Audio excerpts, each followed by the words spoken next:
LPG cylinder shortage వచ్చినప్పటి నుండి ఈ ఎలక్ట్రిక్ కుక్టాప్స్ డిమాండ్ అయితే పెరిగిపోయింది. ఎల్పీజీ షార్టేజ్ ఉన్నా లేకపోయినా ఎలక్ట్రిక్ కుక్టాప్స్ టైప్స్, డిఫరెన్సెస్ తీసుకునే ముందు ఏ ఫీచర్స్ చూడాలి అండ్ మేము తీసుకున్న ఎలక్ట్రిక్ కుక్టాప్ కోసం చెప్తాను. ఫస్ట్ థింగ్ ఫస్ట్, అసలు ఎలక్ట్రిక్ స్టవ్ అనగానే ఇండక్షన్ కుక్టాప్ అని మాత్రమే అనుకుంటాం. కానీ ఎలక్ట్రిక్ కుక్టాప్స్లో 2 టైప్స్ ఉంటాయి, ఇన్ఫ్రారెడ్, ఇండక్షన్.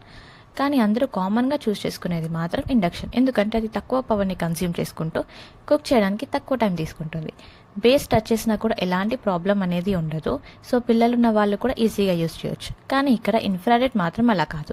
ఇన్ఫ్రారెడ్ స్టవ్ కాస్త ఎక్కువ పవర్ని కన్స్యూమ్ చేస్తూ సెరామిక్ ఎలిమెంట్ హీట్ అవ్వడం వల్ల బేస్ అనేది వేడిగానే ఉంటుంది. సో జాగ్రత్తగా ఉండాలి, ఇండక్షన్లో కాదు.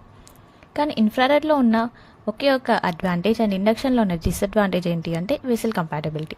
అంటే ఇండక్షన్ టాప్లో మీరు ఏ వెజల్ పడితే ఆ వెజల్ యూస్ చేయలేరు. ఓన్లీ మ్యాగ్నెటిక్ బేస్ ఉన్న గిన్నెలు మాత్రమే యూస్ చేయొచ్చు. ఇన్ కేస్ మీరు అన్ని గిన్నెలు యూజ్ చేయాలి అనుకుంటే మాత్రం ఒక సెపరేట్ ఇండక్షన్ ప్లేట్ అనేది ఉంటుంది, అది కొని మీరు యూజ్ చేయొచ్చు. ఇన్ఫ్రారెడ్లో అలాంటి ప్రాబ్లం అయితే ఉండదు. మీరు ఏ వెజల్ అయినా యూజ్ చేయొచ్చు. మట్టి పాత్రలు కానీ అల్యూమినియం అలాంటి వెజల్స్ ఏదైనా మీరు యూజ్ చేయొచ్చు. సో ప్రాబ్లం అయితే ఏది ఉండదు ఇన్ఫ్రారెడ్లో.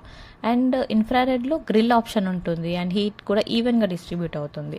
ఇండక్షన్లో ఈ 3 ఆప్షన్స్ అయితే ఉండవు. So vessel compatibility, grill and heat ఈవెన్గా డిస్ట్రిబ్యూట్ అవ్వడం మాత్రం ఇన్ఫ్రారెడ్లోనే ఉంటుంది. మీరు ఏది తీసుకుందాం అనుకున్నా 1600 to 1800 వాట్స్ అయితే సరిపోతుంది బ్యాచిలర్స్ అండ్ ఫ్యామిలీకి.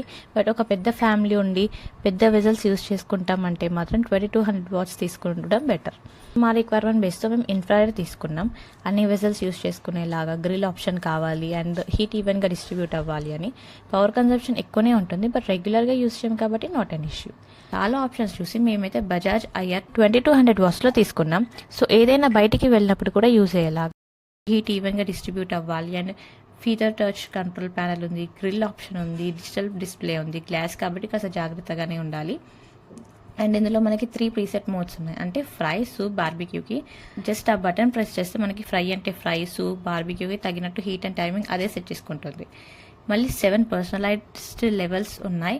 అంటే మన మాన్యువల్గా నాబ్తో హీట్ ఇంటెన్సిటీని లో టు హై చేసుకోవచ్చు అన్నమాట. ఎగ్జాంపుల్ పాలు పొంగినప్పుడు సిమ్లో పెట్టడం, దోశలు సిమ్లో పెట్టడం, మళ్ళీ హై పెట్టుకోవడం, అలా మనం మాన్యువల్గా కూడా సెట్ చేసుకోవచ్చు.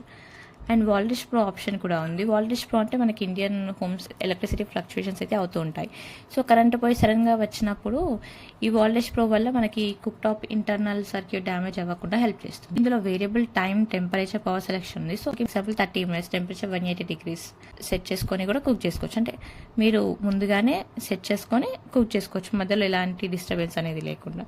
సో ఇవన్నీ ఆప్షన్స్ చూసుకొని మా రిక్వైర్మెంట్ బేస్గా మాకు కావాల్సిన ఫీచర్స్తో మేమైతే ఇది బజాజ్ తీసుకున్నాం. సో ఇంతవరకు అయితే మేము ఇందులో కుక్ చేయలేదు, బట్ కుక్ చేసినప్పుడు మాత్రం డెఫినెట్గా వీడియో తీసి ఆ రివ్యూ కూడా పెట్టేస్తాం. ఇప్పటివరకు మేము చూసిన రివ్యూస్లో మ్యానుఫ్యాక్చర్ రివ్యూస్ కూడా చూసాము. రివ్యూస్లో అయితే బాగానే ఉంది. ఆన్లైన్లో తీసుకుంటే మాత్రం మ్యానుఫ్యాక్చర్ డీటెయిల్స్, మ్యానుఫ్యాక్చర్ రివ్యూస్ కూడా చూసి తీసుకోవడం బెటర్. ఎందుకంటే కొన్ని మ్యానుఫ్యాక్చర్స్ కొన్ని ఫేక్ కూడా ఉంటాయి. సో మ్యానుఫ్యాక్చర్ రివ్యూస్, మ్యానుఫ్యాక్చర్ జెన్యూనా కాదు అది కూడా చూసి తీసుకుంటే బెటర్ అనమాట.